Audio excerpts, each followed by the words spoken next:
Yo! What's up mga tropa? Meron kami ipapakilala sa inyo in additional sa wireless microphone system family ng Kevlar Professional. Ito ang TRU-800H. So, silipin natin at pag-aralan kung ano ang specifications at feature ng ating bagong wireless system model.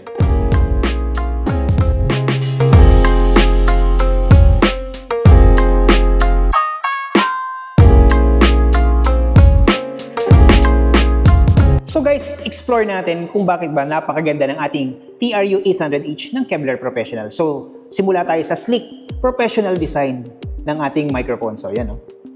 Slim. So, madaling hawakan. So, very professional ang dating kapag hawak mo. Ayan o. Yan.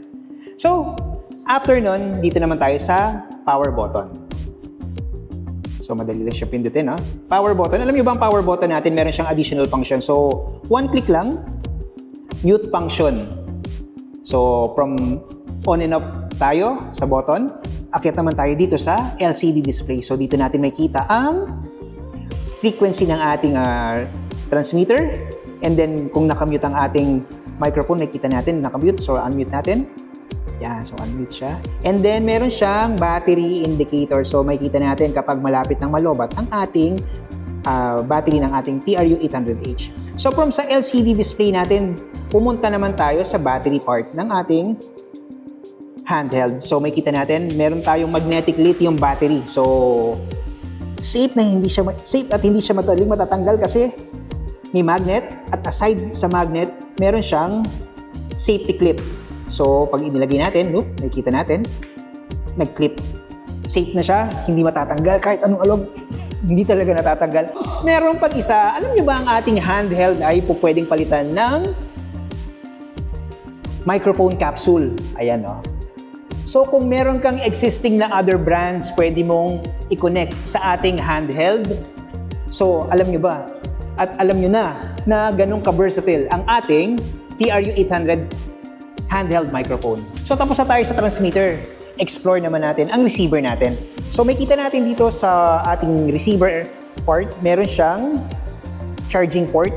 So same as sa ating transmitter, meron siyang charging port para sa ating magnetic lithium battery. So isa and then dalawa. So by the way guys, meron tayong extrang dalawang magnetic lithium battery para sa ating dalawang transmitter. Display naman tayo and volume control ng ating TRU-800H. So makikita natin meron siyang volume level, volume minus and volume plus. So nandito sa LCD display, makikita natin ang volume level ng ating transmitter. So pagka nagbawas tayo ng gain sa volume level, volume minus tayo, makikita niyo bumababa ang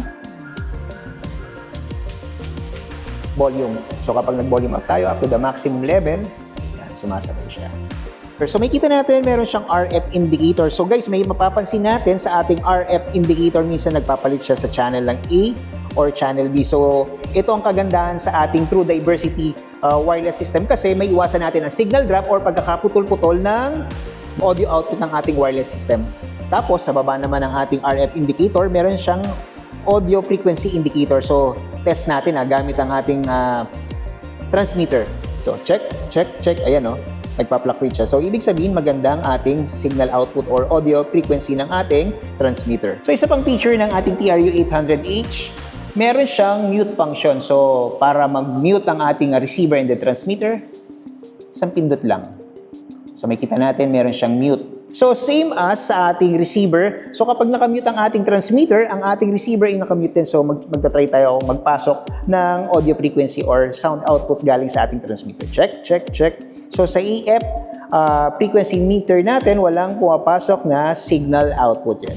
Check. So, i-unmute natin ang ating transmitter. Yan. So, unmute tayo. Yan. Sa EF frequency output natin, may pumapasok na signal coming from our transmitter. Check.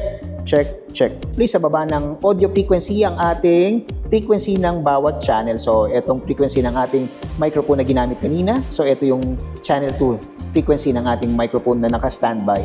So, sa baba ng ating ng frequency, makikita natin sa baba ng frequency ng bawat microphones natin ang designated channel sa bawat handheld microphone. So, ito, ang designated po niya ay channel 9 and then sa ating standby microphone ay channel 10. So, dito naman tayo sa part na ito. Ito naman ang button para sa ating frequency selection. So, ang ating TRU-800H kasi po pwede natin siyang i-manual frequency select and then pwede rin natin siyang i-auto frequency select. So, kapag tayo naman ay magma-manual frequency select, so pipindutin natin ang set.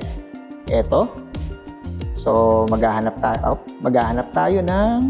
So, kapag nakapili na tayo ng prepared natin na frequency, so pipindutin lang natin ang set button. Yan, nakaset na siya. So, isa pang feature ng ating TRU-800H, meron siyang battery indicator. So, sa ating transmitter, full charge ang ating battery. So, may kita rin natin sa ating receiver, may battery indicators din tayo. So, ito, full charge ang battery na nakasalpak sa ating transmitter. So, may kita natin ano ba itong gumagalaw na battery indicator nito, parang may nagcha-charge. So, ito yung mga batteries natin na nasa charging dock ng ating TRU-800H. So, nagcha-charge sila. So, meaning, ang TRU-800H, kapag nalobat ang ating backup battery, no need to worry kasi po pwede natin i-charge sa charging dock. So guys, dito naman tayo sa back panel ng TRU-800H. So may kita natin, meron tayong quad antenna. So, 2 antennas per channel. So ito is for channel 1 and then for channel 2.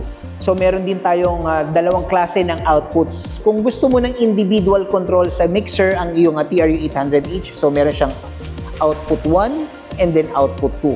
So kung gusto mo naman na single control sa mixer mo, ang dalawang microphone, so meron siyang mix out. So PL output lang ang kailangan mo. So meron na siyang inclusion na PL cable sa package ng ating TRU-800H.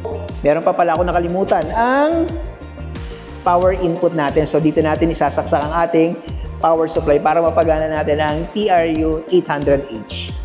So guys, ang kagandahan sa ating TRU-800H, lalo na sa mga singers o sa mga artists na mahilig yumakap sa stage monitors katulad ko, kita nyo naman, hindi prone sa feedback ang ating TRU-800H from Kevlar Professional.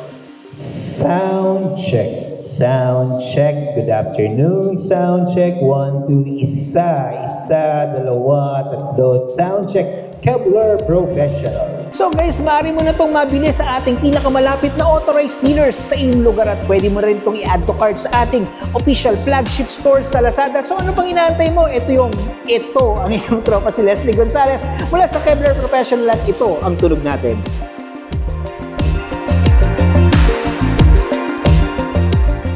Oops, mo kaya? Oops, sinabi kong hindi to prone sa feedback. Pero magpi-feedback pa rin pag sinadya nyo katulad ng ginawa ko. So, gusto nyo maiwasan ng feedback? Panoorin nyo ang video namin sa EFS. Ilalagay namin ang link sa baba.